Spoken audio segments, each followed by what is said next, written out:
Salam saudara kasih Tuhan.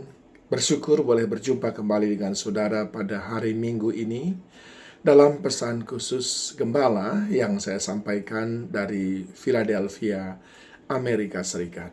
Hari ini saya ingin mengajak saudara membaca firman Tuhan di dalam Yesaya 41 ayat 6 sampai dengan 7, yang seorang menolong yang lain dan berkata kepada temannya, "Kuatkanlah hatimu."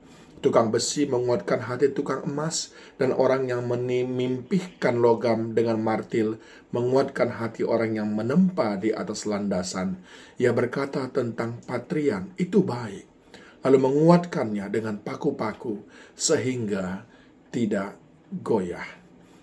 Ketika keadaan menjadi sulit, ketika keadaan menjadi bermasalah, apa yang biasanya sering kita lakukan?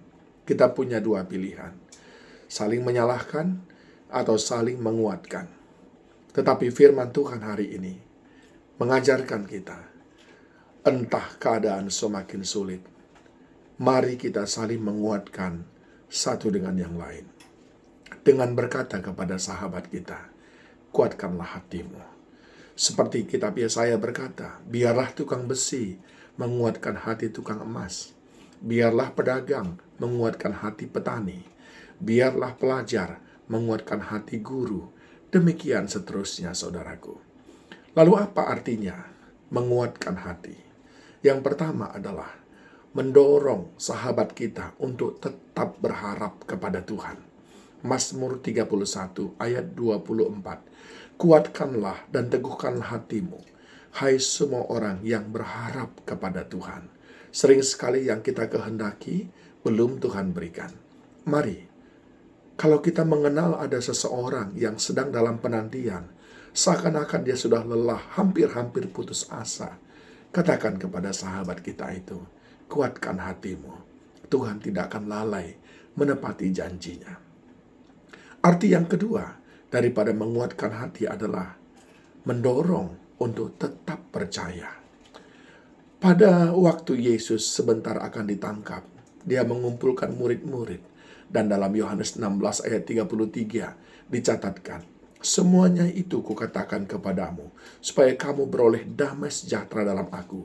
Dalam dunia kamu menderita penganiayaan, tetapi kuatkanlah hatimu. Aku telah mengalahkan dunia. Kita perlu saling mendorong satu dengan yang lain. Ketika saudara melihat sahabat saudara hampir-hampir putus asa dan mulai kehilangan iman percaya, engkau adalah orang yang ditempatkan Tuhan untuk berkata kepadanya, kuatkan hatimu saudaraku, tetap percaya. Yesus sudah mengalami itu dan dia mengalahkannya. Kita pun akan mengalami hal yang sama. Mari saling menguatkan, bukan saling menjatuhkan, apalagi saling menyalahkan, saling mengejek, saling menghakimi. Jangan, saudaraku. Terutama kita sebagai keluarga di dalam TOPC. Ayo, kita saling menguatkan hati dengan berkata kepada rekan kita, tetap percaya, semua akan indah pada waktunya.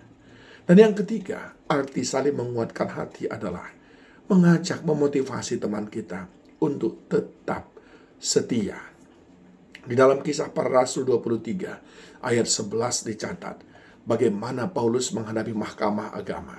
Lalu Tuhan berkata, pada malam berikutnya Tuhan datang berdiri di sisinya dan berkata kepadanya, kuatkanlah hatimu, sebab sebagaimana engkau dengan berani telah bersaksi tentang aku di Yerusalem, demikian jugalah hendaknya engkau pergi bersaksi di Roma. Mengapa Tuhan katakan kuatkan hatimu?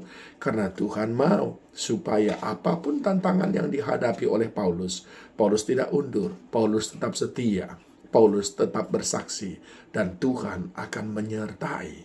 Apapun kesulitan yang dihadapi, tetap setia. Saudara wajib untuk memberitahu kepada teman saudara yang sedang lemah, berkata kepadanya, tetap setia, kuatkan hatimu, Tuhan akan membela.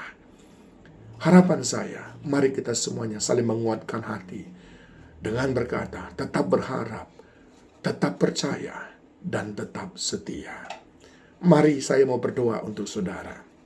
Bapa dalam surga, kiranya Engkau memberkati umat-Mu ini untuk saling menguatkan hati satu dengan yang lain.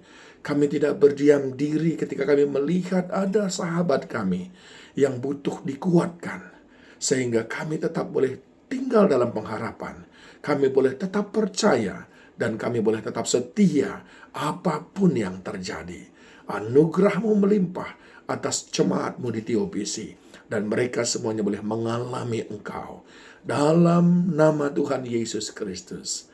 Amin. Kiranya sepanjang minggu ini Tuhan menguatkan hati saudara dan hati saya, sehingga kita boleh mengalami pekerjaan-pekerjaan, karya-karya yang hebat di dalam Tuhan. Tuhan memberkati saudara semuanya. Shalom.